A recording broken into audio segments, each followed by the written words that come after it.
ফলনি যিসকল ছাত্ৰী স্পৰ্টছৰ কাৰণে এপ্লাই কৰিছিলে স্পৰ্ট এডমিশ্যনৰ জৰিয়তে তেওঁলোকে এডমিশ্যন ল'ম বুলি ভাবিছিল তো তেওঁলোকৰ কাৰণে এই ভিডিঅ'টো যে তেওঁলোকে ডকুমেণ্টছ ভেৰিফিকেশ্যন কৰাৰ কাৰণে তেওঁলোকে ক'ত যাব লাগিব এডমিশ্যনটো লোৱাৰ কাৰণে তেওঁলোকে ক'ত ডকুমেণ্টছখিনি ছাবমিট কৰিব লাগিব এইটো জনাম লগতে ইয়াতে কোনসকলে ইয়াতে এপ্লাই কৰিব নোৱাৰে নাইবা ডকুমেণ্টছ ভেৰিফিকেশ্যন কৰিব নোৱাৰে কোনসকলে এডমিশ্যন নহয় সেইটো জানিব পাৰিব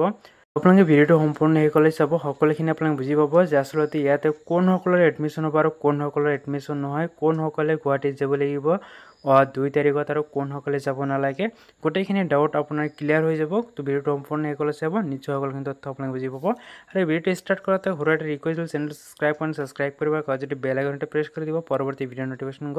পোৱাৰ কাৰণে ইয়াতে চাওক বহুতেই এইটো কনফিউজত লাগি আছে বহুতেই মানে এইটো প্ৰশ্ন সুধি আছে বহুতেই মেছেজ দি আছে যে স্পৰ্টছ এডমিশ্যনৰ কাৰণে আমি কালি গুৱাহাটীত যাব লাগিব কি ডকুমেণ্টছ লৈ যাব লাগিব এনেকৈ কিন্তু সুধি আছে বহুতে মোক সুধি আছে মোক ফোনো কৰিছে মোক মেছেজো কৰিছে বহুতক ৰিপ্লাই দিছেও যদিও বহুতক ৰিপ্লাই দিব পৰা নাই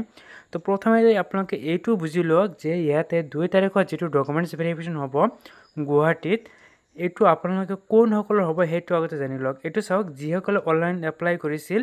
NCC আৰু স্পৰ্ট এডমিশ্যনৰ কাৰণে অনলি তেওঁলোকৰ বাবেহে অৰ্থাৎ এই দুটা কেটাগৰী যে NCC আৰু স্পৰ্টছ মন ৰাখিব এইটো কিন্তু অফলাইন এডমিশ্যন নহয় এইটো স্পৰ্টছ হয় এই দুটাৰ মাজত অলপ পাৰ্থক্য আছে প্ৰথমটো হৈছে SPORTS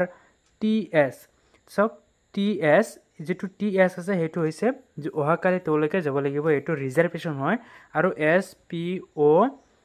স্পট এটো হল যেকলে এতিয়ালৈ সিট পোৱা নাই first round second round third round only তেওঁলোকৰ বাবে এটো কাৰণে কোনো ধৰণৰ ডেট দিয়া নাই আৰু এটো ইতিমধ্যে লিষ্ট আহি গৈছে অৰ্থাৎ হজ কথা আপুনি এটো ভাবি ল'ব পাৰে যে ইয়াতে যিসকলৰ লিষ্টত নাম আহিছে তেওঁলোকে কিন্তু গুৱাহাটীত যাব লাগিব আৰু যিসকলৰ নাম অহা নাই তেওঁলোকে কলেজত এডমিশ্যন পোৱাৰ কাৰণে অপেক্ষা কৰি থাকিব লাগিব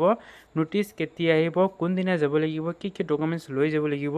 নোটিছ আহিলে মই আপোনাক জনাম আপোনাৰ চেনেলটো সাবস্ক্ৰাইব কৰি বেল আইকনটো প্ৰেছ কৰি ৰাখিব যাতে ভিডিঅ'ৰ নটিফিকেশ্যন বিলাক পাই থাকে আপোনালোকে যিবিলাক নোটিছ আহিব সেইবিলাক যাতে আপোনালোকে পাই থাকে তো বহুত এইটো ডাউট হৈ আছিল যে আমি কোনসকলে যাব লাগিব বহুত এনেকৈ সুধি আছে যে স্পট এডমিশ্যন লম কালি গুৱাহাটীত যাম কি ডকুমেণ্টছ লৈ যাব লাগিব এনে কিন্তু বহুতে মই মেছেজ দি আছে যাৰ কাৰণে মই ভিডিঅ'টো আকৌ এবাৰ দিবলৈ আপোনালোকক